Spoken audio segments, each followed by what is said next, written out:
Hi friend, David here from Learn Stage Lighting, and today I'm really excited to bring to you, to talk to you about what is good enough to meet your needs. When you're buying lights, there are a myriad of decisions that you need to make to choose the right lights. And one of those, as I mentioned in the first video, which you can check out here if you haven't already, one of those is what I call the curse of the expert, or actually Chip and Dan Heath in their book Switch, I think it was called this the curse of knowledge, which is when an organization, a band, a church, whoever goes out to a professional lighting designer, and I know I've been guilty of this as well, and they ask the lighting designer, what light should I buy for, this? I need an LED par, I need an ellipsoidal, whatever. And maybe this is just as an example, a band playing clubs or a small church plant or something like that. Maybe it's going to be permanently installed, maybe it's not, but it's not going to see real rough use or real intense. And they talk to their lighting designer friend and they say, okay, I would go with nothing less than an ETC Luster 2 ellipsoidal, which is I think around $1,500 right now per light. And, they get shell-shocked for a minute. Whoa. And then they go, okay. And they go buy a few. And, they spend, $3,000, $6,000, whatever. And they get a light that, yeah, it's going to light up their stage. It might be brighter than they need. They may not care about the quality level that they get. And ultimately, at the end of the day, it may not have been the right choice for them. Okay? I'm not doing this to bash ETC. They make amazing products. But what I am saying is, do you really need a high-end, a expensive, nice, professional level fixture? Or do you need something a little less, right? On the other hand, another common thing that I see a lot and I talk a lot about is somebody goes out and they say, well, between the professional brand and the cheapest brand, they're all getting their stuff from China. So ultimately, I'm just going to buy the cheapest thing I can find on Amazon, and it's going to be as good as the name brand, which is 4 or 5 times more the cost, right? That's not true either. Okay, so when it comes down to choosing what lights to buy, you really want to find that match between what your needs are and what the fixture provides for you, what that light does for you, okay? And this can be a little bit hard, but let me talk you through some examples, some more thoughts on this, and some things to look for when you're buying something like this, okay? So the first thing is really that durability and roadworthiness. Professional level fixtures are generally going to be very durable and very happy to get put into a case every day, come back out, in and out, and in and out, up and down, constantly moved around, rehung, maybe kicked occasionally, etc. And they'll generally take it pretty well, and if they break, they're generally the simplest to get inside of and get repairing with, right? But if you're going to hang this permanently in a church, or maybe you set it up as the band leader or the DJ or whoever, and you're always the person setting it up and you take great care of your stuff, then in 10 years' time, you're not going to ever test that durability. You're not going to need something that's quite to that level of durability, right? The next thing you want to look out for is brightness, okay? And just brightness and really the quality of dimming and of the light. I am a sucker. I love a good high quality light, something that looks great, that dims down to 0 perfectly with LEDs and stuff like that. But if you're a band that's playing live shows, you probably don't need that, right? You might be able to get a good quality something from a lesser brand, from somebody that's not as, professional, and be able to use it for a number of years, get a lot of use out of it, and never break the thing, and it will meet your needs perfectly, right?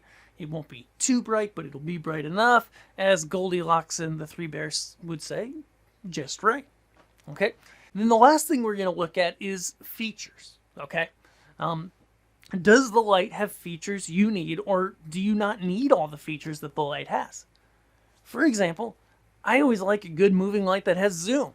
But if you're in a fixed installation or generally play the same size stages, you may not need that feature. And that's one of those things that can shave cost off a light. And if we're talking about moving lights, pulling a zoom element out of a light often means that you get more output per watt out of the front of that light.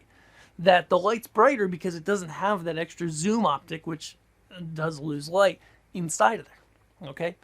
Similar other things are, replaceable gobos or framing shutters, animation wheels, even with a moving light, color mixing. These things are great to have. I love to have them in the lights, but they add cost to the fixture. And if you don't need that, then I would say go buy something less.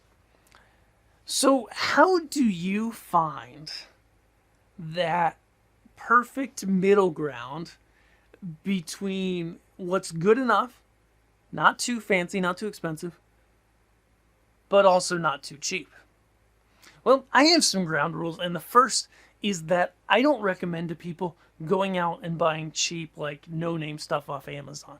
Amazon has gotten really bad over this in the past few years, where there's all of these no-name brands, usually in all capital letters. Though, real brands could use all capital letters, and they change every year. They're, you get basically no warranty out of the side of the Amazon repair warranty, and it's hit or miss what you'll get. And then over time, you're probably going to see problems with these things. I really don't recommend those lights because ultimately they're way more trouble than they're worth. I get students all the time, folks, and this is not to disparage them, but who go, oh, this is a great deal. I'll go buy these. And a year down the road, 6 months down the road, whenever, they have problems with them. They have trouble getting them to work with their consoles. They're more likely to flicker or have issues like that. They're just generally a really bad buy. Okay? But, say we look at other companies, right? Like two big competitors in this space that many of you may know about are Chauvet and ADJ/Elation. They both have different lines, right? Chauvet has Chauvet DJ, then they have Chauvet Professional. On the other hand, ADJ has Eliminator on the lowest end, ADJ Lighting, then they have Elation on top of that, okay? And for general live entertainment fixtures, those are the two brands, those are the tiers they have. Now, if I look at the ADJ line, because I'm slightly more familiar with that, Eliminator makes nice stuff, and I talk to them at every trade show, okay? They make some cool stuff. These little pars in the background, that's a little Eliminator par. They make these little moving heads that are really great, even some beam ones and stuff like that. And they aim them at kind of the entry-level DJ or band. They work great. Now, do they have more fan noise than something more expensive? Yeah.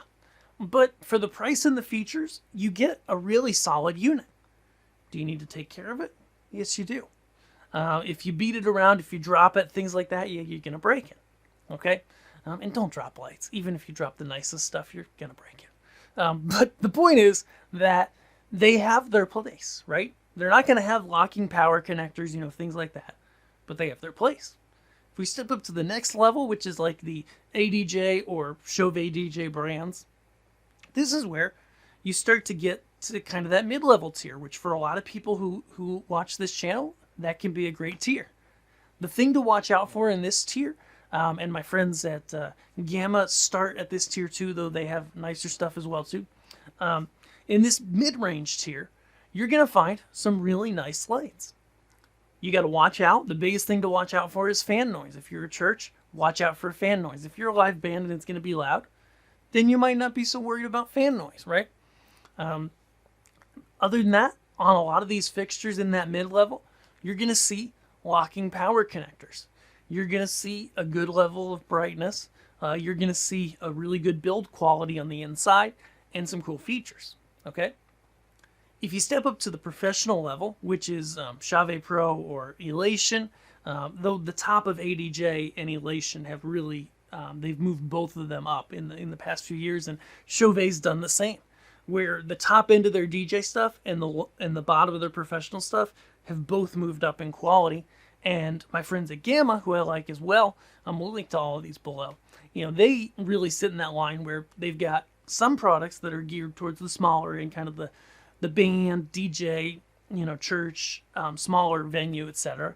But then they'll have stuff that's in that professional range that are really solid units, they're brighter, etc. They may have that lower fan noise, etc., etc. But the point here, and what I'm really trying to drive home as I meander off and talking about all these brands and their different tiers and how they relate, is that ultimately it can take some experimentation, some checking out demos, checking out videos, checking out other people in town that have lights to find where you sit in a product line, tier-wise, right? Will the cheapest stuff work well for you and serve you well? Or will the fan noise be distracting, or maybe it not be bright enough, right? Or is that middle ground right where your sweet spot is? For a lot of people who watch this channel, that probably is. Or are you looking for something professional level? You're going to tour it nonstop. It's going to go in and out of trucks by other labor. It's going to do a lot of shows and bounce down the road a lot. Then you probably want to go professional. At the end of the day, I don't want you to buy from a tier that's too low for what you need or too high. Because too low, it's going to break and you're going to hate it. Too high, you could have bought, 1.5 or 2 of the proper level for the price you paid. Okay? So if you enjoyed this, you'll really love my stage lighting gear guide, and you can get it here at the link on the screen. Be sure to subscribe here, and then we'll see you in our video next week, where we're going to talk about the one secret that dealers may or may not want you to know about lighting, but how you can get the best deal. And I can tell you, actually, they do want you to know. Watch here next week or in the playlist below, and we will tell you that. I'll see you guys there. Thanks.